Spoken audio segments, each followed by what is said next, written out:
Hi, I'm Julian from Alibaba Cloud Database Product Team. Today, I will introduce a very exciting feature called GDN Global Database Network in our cloud-native database PolarDB MySQL 8.0. So basically, the GDN Global Database Network is a kind of feature to connect several standalone PolarDB clusters into one to serve your globally deployed business. So it can create it up to one primary cluster plus 4 read-only clusters. If you are not familiar with our cloud-native database PolarDB, please first go to the PolarDB to get more information. So basically in GDN of PolarDB, there is a one primary cluster. The data changes and the newly inserted data will be replicated from the primary PolarDB cluster to all the other read-only cluster, we also call the secondary cluster. And the latency of this kind of asynchronous replication between the primary and the other secondary or read-only cluster is within 2 seconds. So for more information about the documentation of this feature, GDN, please scan the QR codes. Here is more insight about the GDN feature of the PolarDB. So basically, it put the geographically distributed different PolarDB cluster into a single PolarDB GDN. In this picture, you can see that there are 3 PolarDB clusters. One is the Singapore region as a primary cluster, another 2 secondary clusters, one is in Shanghai region, another one is in the United States region. So wherever you connect to the different PolarDB cluster in the PolarDB GDN, the write requests will all be routed to the primary cluster, but the read request will just be routed to which cluster you connected to. And the primary cluster using the redo lock to do the data replication to the other secondary clusters within the PolarDB GDN. Since it is kind of a physical replication based on the redo lock, so the replication will be very fast within a very low latency, such as 2 seconds. This is very helpful and convenient and flexible for the global deployed business. And still, that you can benefit from the cloud-native features that PolarDB brings to you, such as a fast elasticity according to your business workload. So, it is kind of a globally deployed cloud-native database for your business. Here are some prerequisites and precautions for the PolarDB Global Database Network. The first one is that the version of the PolarDB should be PolarDB for MySQL 8.0. Then, a primary PolarDB cluster must be created at the first hand. Then the kernel minor version of the primary cluster must be the latest. So if it's not the minor version is not the latest, please go to the minor version upgrade on the web console to keep it to the latest version. And then the GDN contains one primary cluster and can create up to 4 secondary clusters. Then the primary cluster and the secondary cluster are independent for each other and have different specifications, whitelist, and parameter values. A cluster can only belong to one GDN. Okay. A GDN can cover up to 5 regions, and multiple clusters can exist in the same region and the same zone. The final one is the secondary cluster can only be created within the global database network. You cannot add an existing cluster as the secondary cluster. Currently, GDN is free of charge during public review phase and may be charged according to the network consumption after the commercialization. Each PolarDB cluster remains its charges itself. Let me give you some of the sample solution based on the PolarDB GDN. Let's say that you want to do the disaster recovery across 2 sites and 3 data centers. And you can see that in this PolarDB GDN, 2 PolarDB clusters are involved.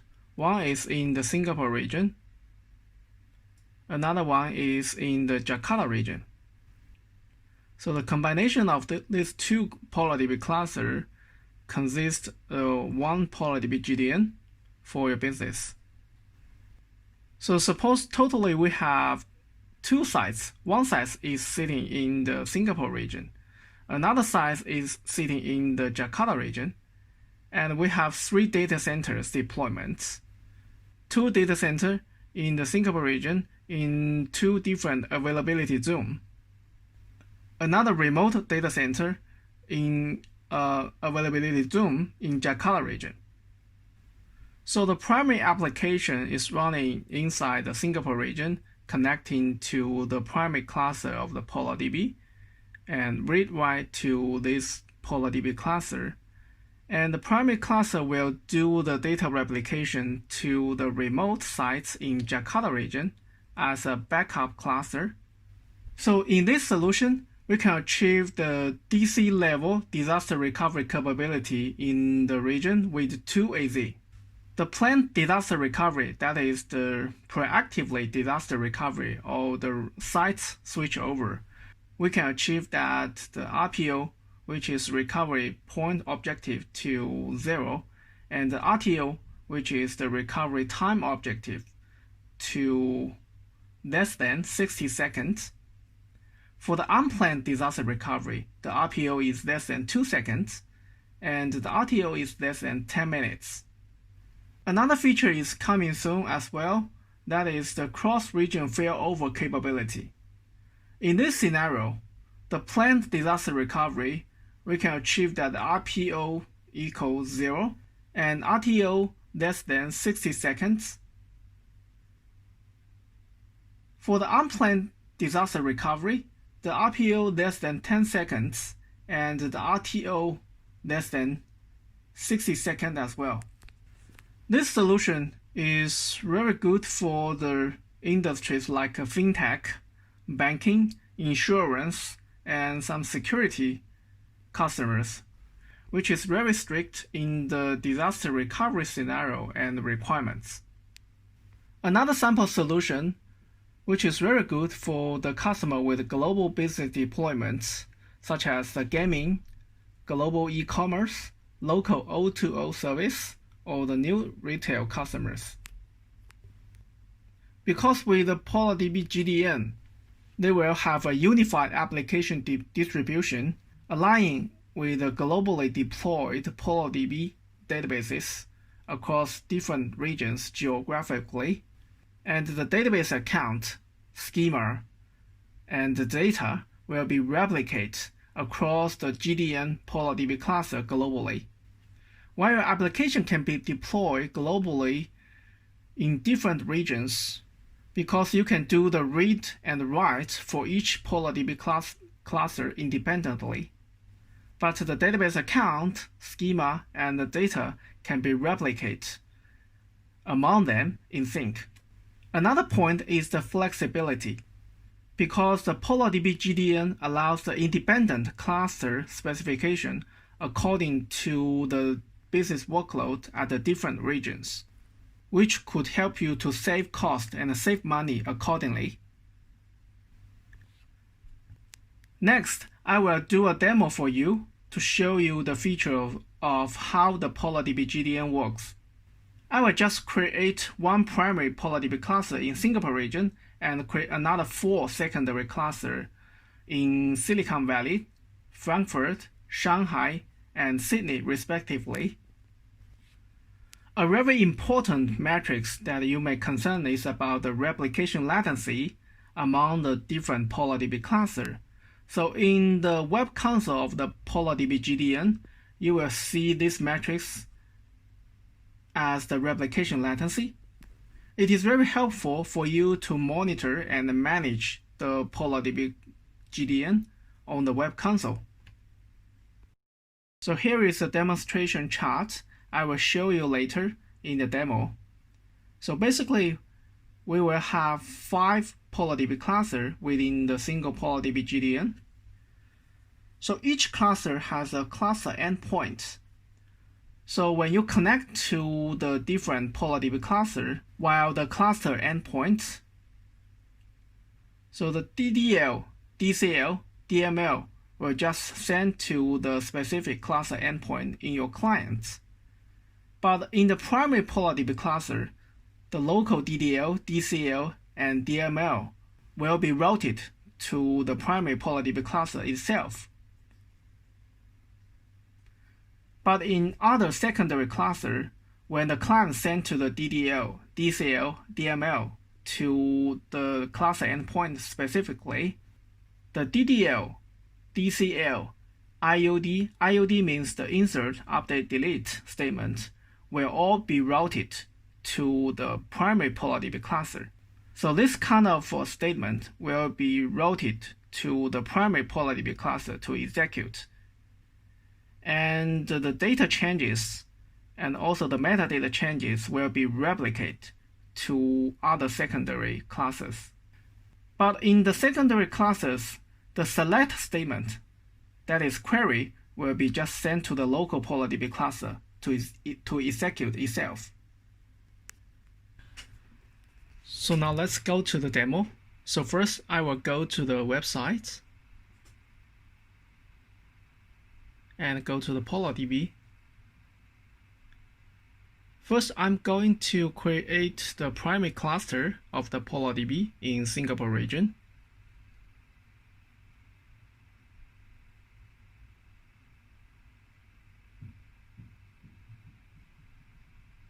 And I click to pay to create the cluster.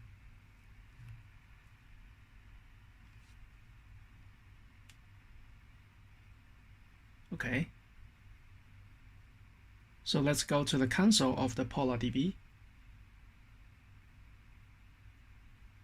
Here you can see the cluster in Singapore region is in the creating status with 4 core and 16 gigabytes memory. And let me rename the cluster alias to better identify the cluster, Singapore region primary. Okay, now the cluster is in the running status for the primary cluster. And in the information page of the Singapore cluster, you can see the endpoint information here. There is a 1 primary node and 1 read-only nodes, and also the storage information here.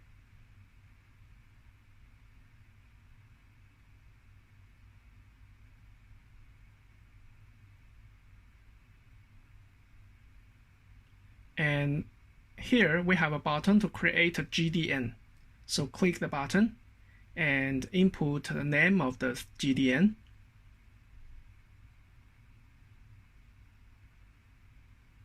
Such as the sample GDN.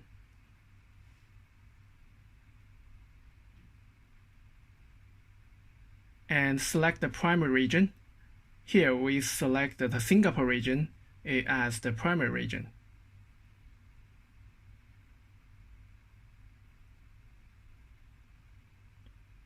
And also specify the primary cluster, which is the Singapore region cluster. So the GDN is in the creating status, as you can see in the web console.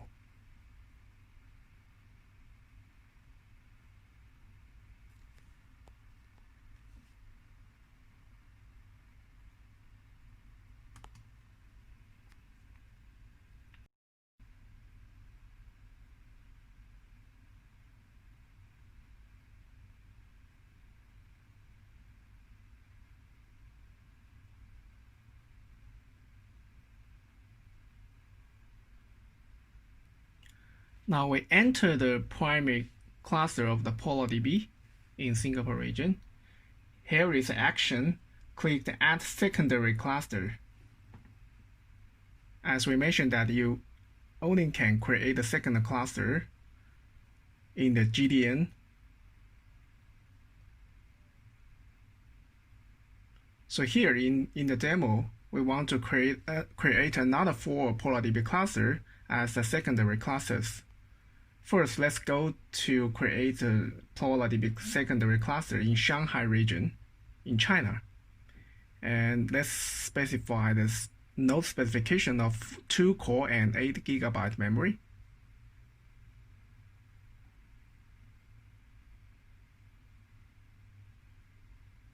Okay, let's pay the cluster.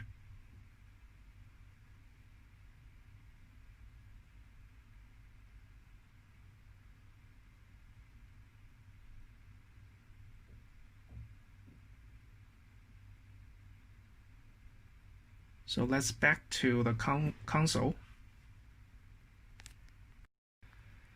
And in the GDN web console, you will see the Shanghai region here, and we have a map to show the whole cluster of the GDN.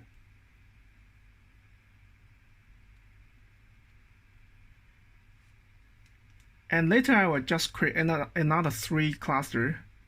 One is in Silicon Valley in United States, and one in Frankfurt in Germany, and the final one is in the Sydney in Australia. As you can see. So here we have one primary PolarDB cluster in Singapore region and another 4 secondary clusters in 4 different regions globally.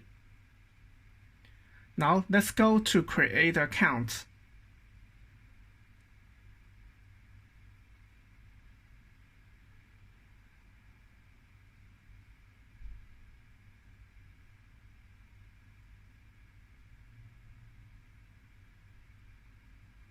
Okay, the database account is in the creating status, as you can see, in Singapore region.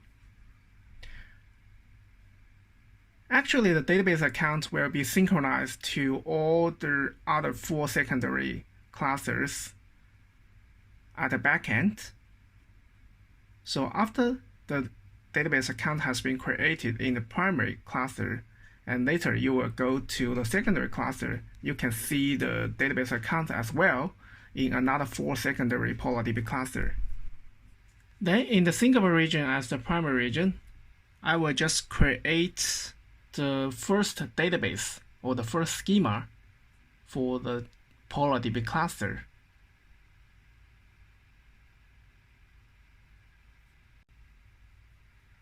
Okay, the database account and the database has all been created successfully. And in the Shanghai region, as you can see, the database is also there.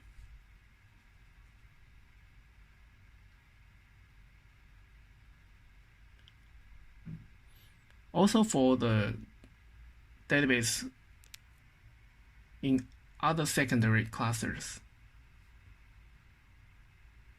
So the database and the account can be synchronized and or replicated from the primary cluster to other secondary cluster. You can log on to the database to DMS to do the operation against the PolarDB cluster. So here, let's try to log on to the Australia Sydney region with the database account we have just created and test the connection here. Okay, successfully. So let's log in. So after you log on to the DMS, you can do some query and also DDL on top of DMS. So here in the PolarDB cluster, you can also do the scaling up to scale up the PolarDB cluster specifications here. So here, let's try to scale up to 4 cores and 16 GB for each primary node and read-only nodes for other secondary cluster.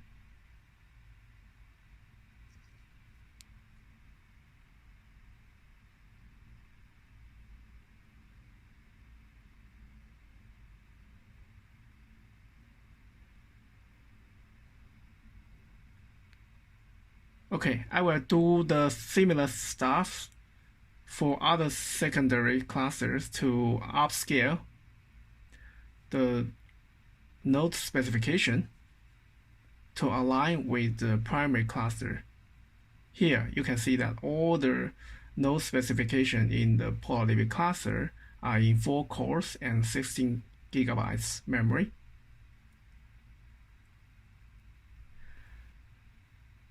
So let's apply for the public endpoint for all the PolarDB cluster for the demo. So later I will just use this endpoint to access to the different PolarDB cluster to do the data insert and query to show the demos. Okay.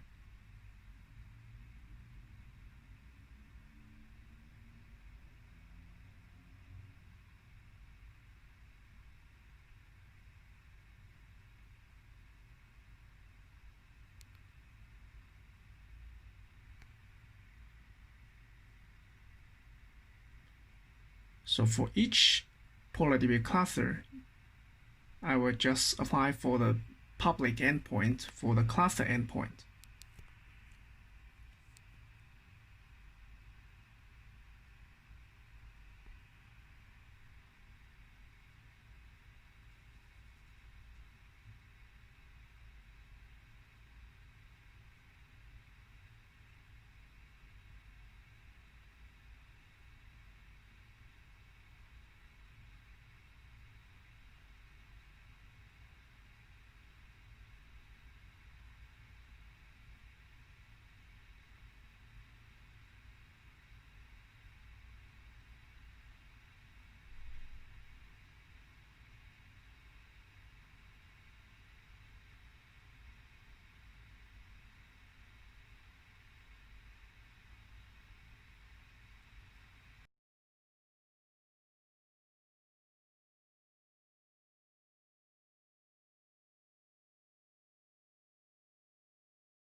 Okay, this is the last cluster in Sydney region.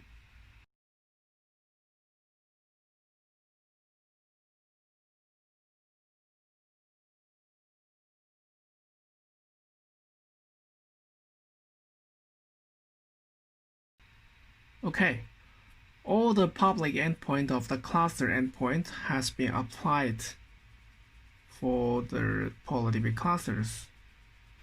So let me try to copy the public endpoint to a notepad.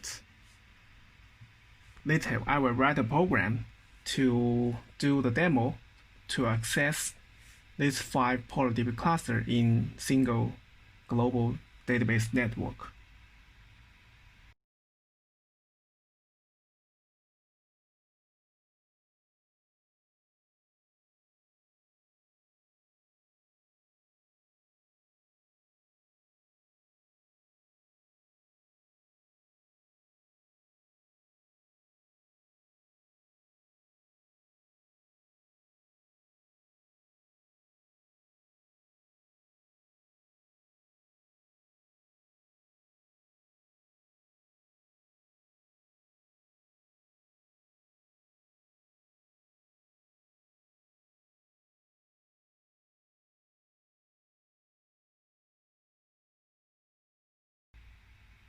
Okay, this is 5 PolarDB cluster endpoints. So to later, from my laptop, I will try to access this 5 PolarDB cluster. So first, I will try to add my laptop IP address to the whitelist for this 5 PolarDB cluster. For later, my laptop can connect to the 5 PolarDB clusters.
Okay, to simulate the client accessing to the PolarDB cluster in the global database network for this 5 cluster, I will try to open the 5 command line window here.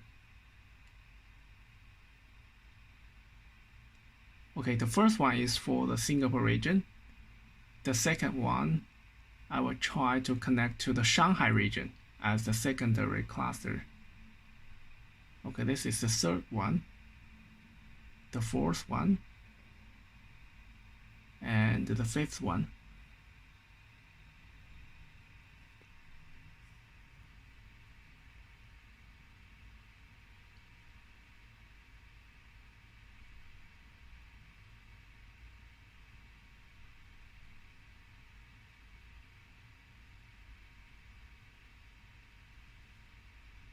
So here are my 5 cluster endpoints for the PolarDB clusters. So let me connect to them one by one. The first one is the primary cluster in Singapore region.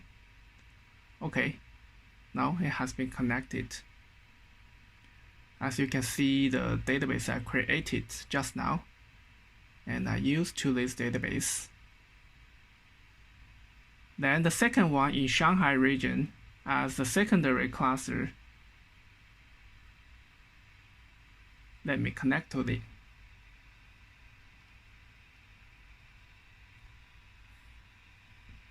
Okay.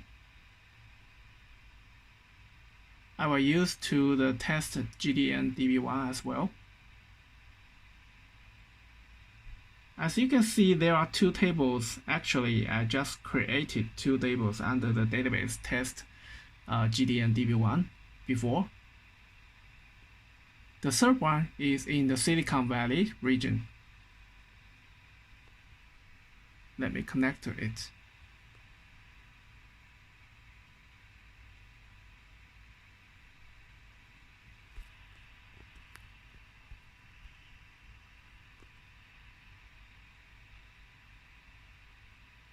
The fourth one is in the Frankfurt in Germany. Okay, let's connect to it.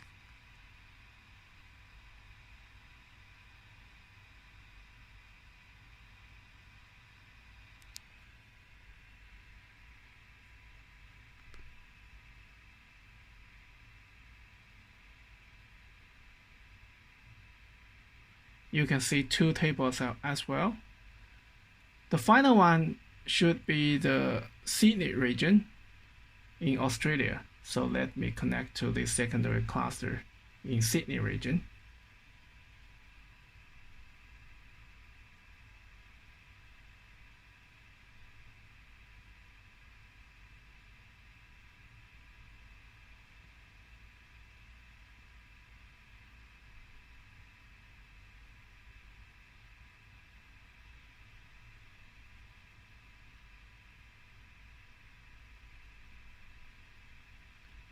Okay, there are 2 tables as well.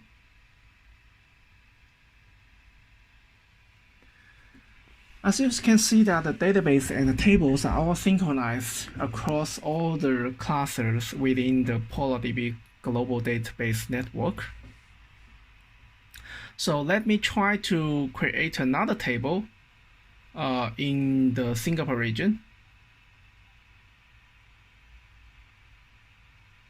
So I will create a similar table as the test GDN table 2. So let me copy the create table statement here and do some modification to rename to the third table. Okay. Copy the statement back.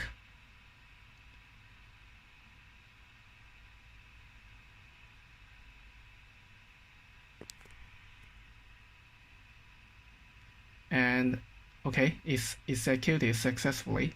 And we show table here in Singapore region. You can see that there are 3 tables now. And as you can see in other secondary classes, the table has been replicated from the Singapore region in the primary cluster to another 4 secondary cluster.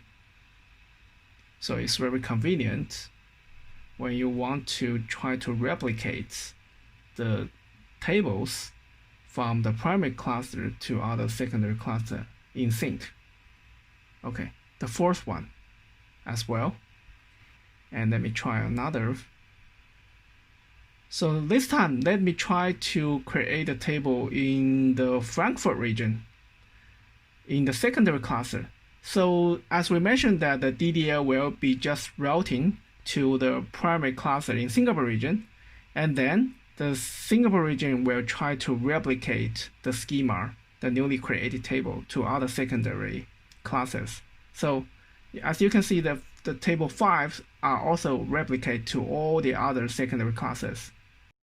So here, I have written two programs for the demo. One is the GDN reader, another one is the GDN writer.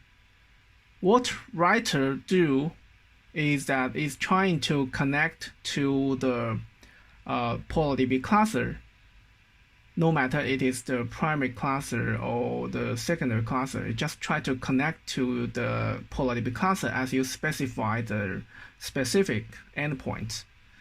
And then he will try to insert the data in a loop continuously into that specific PolarDB cluster. As we mentioned before, that if you insert the data into secondary cluster, the secondary cluster will just automatically route the insert statement to the primary cluster. Then the primary cluster will just be in charge of replicating the newly insert data to other secondary cluster.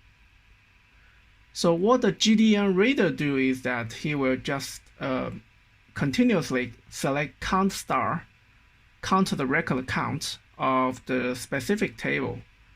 So through these two programs, we will see the PolarDB GDN behavior. So first, let me try to connect to each PolarDB cluster as the reader. Okay, you can see at the very beginning there is 0 rows in each table in all the secondary cluster, and also in the Singapore region cluster.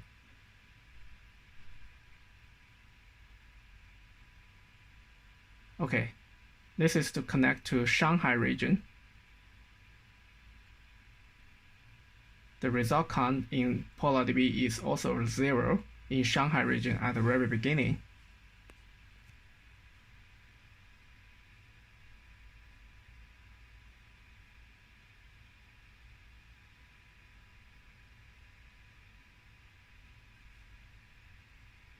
Then, let me connect to the Silicon Valley.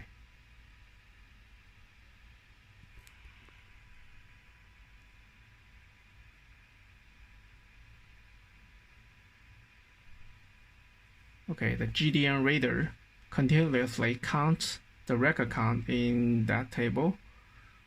So the result count is also 0 at the very beginning in Singapore in the Silicon Valley. This one is to connect to the Frankfurt region.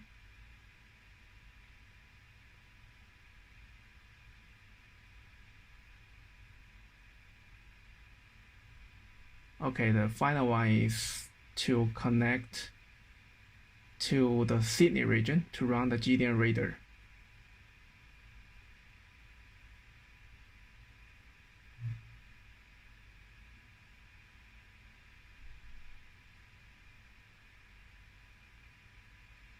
Okay, so all the reader has been running against these 5 PolarDB cluster.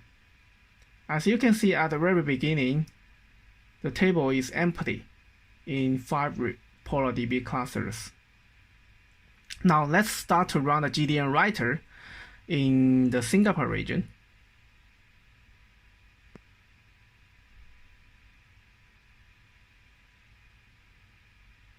So in the first command line window, let's try to connect to the Singapore region PolarDB cluster. and it will try to insert the data.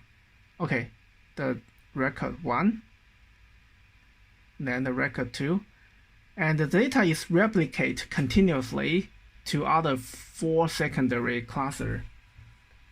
As you can see that the result count is increasing in this 5 PolarDB cluster, both in Singapore region cluster and other 4 secondary PolarDB clusters. Okay, and also back to the web console, you can see the replication latency in the PolarDB console. It is just 1 second. Okay.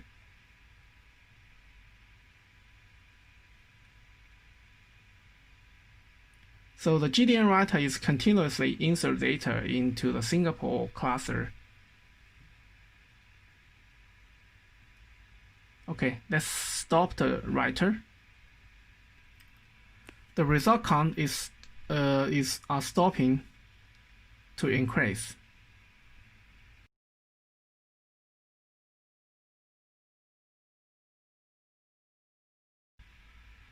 Now I'm going to demo the GDN writer running against the secondary cluster.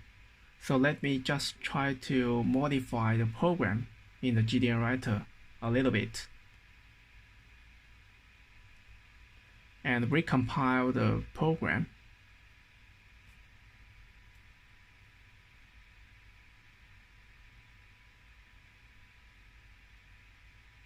And run the GDN writer again. So this time, let me try to run the GDN writer in the Sydney region against the Sydney region. So let's connect to the Sydney PolarDB cluster. So as we know now that if we try to insert data into the secondary cluster, so the secondary cluster will just route the insert request to the primary cluster, that is the Singapore region, and Singapore region will just replicate the insert data to all the other secondary clusters. So now it's working, as you can see.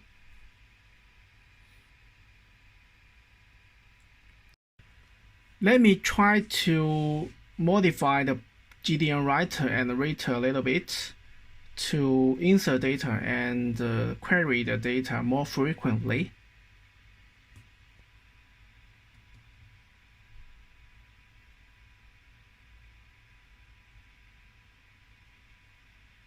Recompile the program, and we stop the GDN writer and reader and restart them for different PolarDB clusters at different regions.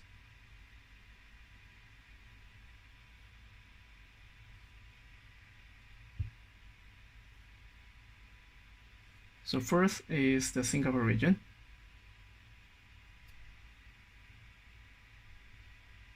Okay, the reader has been started in Singapore region. Then the second one is the Shanghai region, running the GDN reader connecting to the Shanghai region. Okay. Then let's try to connect the GDN reader to the Silicon Valley region.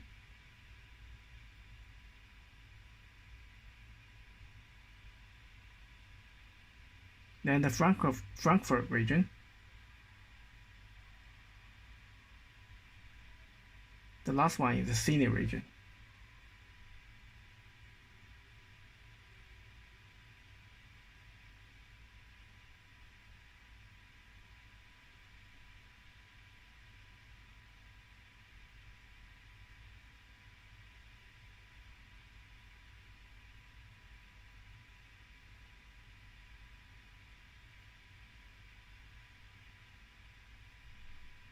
Okay, let's try to start the GDN writer to connect to the secondary cluster this time.